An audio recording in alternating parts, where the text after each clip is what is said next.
Greetings, Daniels here. This is Visual Studio Code 1.45.1 on Ubuntu, and I wanted to get rid of these empty lines. So one of the things you can do is Control Shift H, which will activate the search.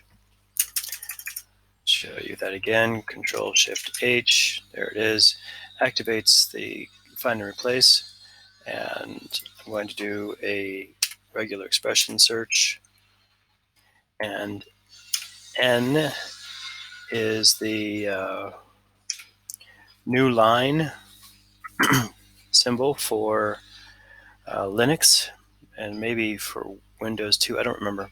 Anyway, what it shows quite handily here is all of the instances of empty lines, +1, +1.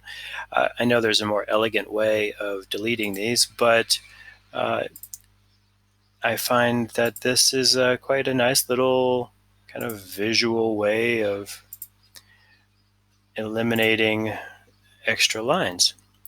Anyway, hope that's useful for you. It's certainly useful for me. Thanks for watching, and happy computing.